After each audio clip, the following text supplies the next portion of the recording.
Hello, Faith Church. Thank you for tuning in to this House to House last day of March. Tomorrow's April already. And as we proceed through Holy Week and we head into Maundy Thursday, I'm aware that when I usually do these House to House video segments, I'm conscious of what I'm putting in the background. And I can't do much about some of the background noise because I don't have that fancy of equipment, but I at least want to make the background look good. And so I have this garage door because what it does is it hides what's just inside. Now, if I was to open this garage door, inside this garage, you would see a space that is in desperate need of attention. And it is on the to-do list. We have a secondhand refrigerator that needs to go into the kitchen because the refrigerator that is in there has gone belly up.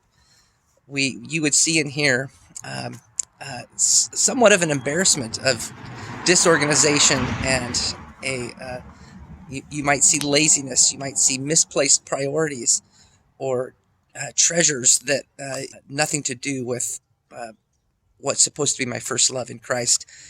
You would have all kinds of questions. This is why, for the most part, I usually choose a different background.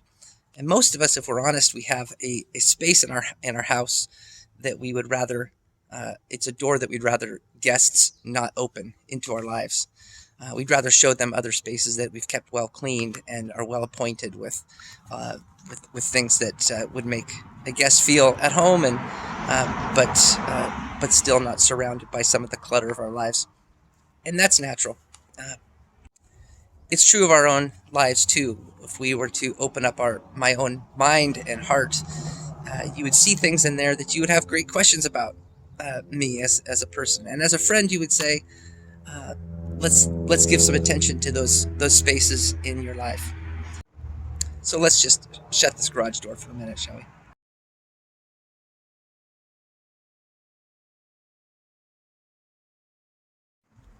I think the temptation as we head into the final weekend of Maundy Thursday and Good Friday is to think of this time as a time to go deep in our own souls and think of all of the ways that we have let God down and that we've hurt God, and in a sense sort of separate us from other people and think of ourselves as the worst possible so that we can be prepared for the resurrection at Easter.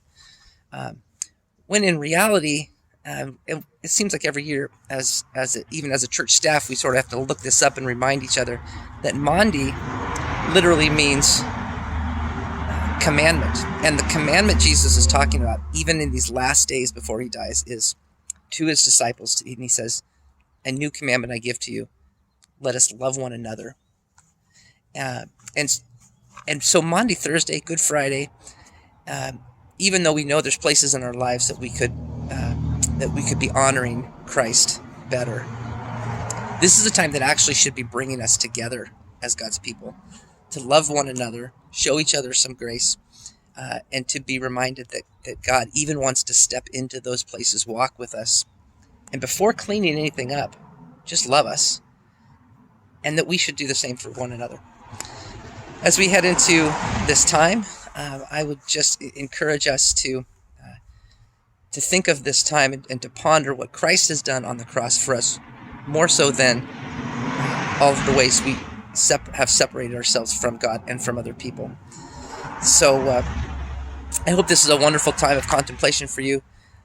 I heard one time that there's an old sort of philosophical, theological question of, could God create a rock so big that even God could not lift it? I mean, obviously it's a silly question. But then when you think about it, is it really that simple? Maybe God did create a rock so big that even God could not lift it. It's the rock at the tomb. God could have saved us in a number of different ways, could have relieved us of our sin, but God chose for a time, but in God's mercy, God could only handle it for so long because his love for his own son was so great that God placed a rock on the tomb and let there be a time of contemplation for us to realize what God has done for us before that resurrection morning. And so we have this opportunity in these next few days to be contemplative about what God has done for us. And I would say, at least especially for this year, even more so than the corners of our lives that we want to clean up. Let God love you and me and us as a church. Thanks for tuning in. We'll see you soon.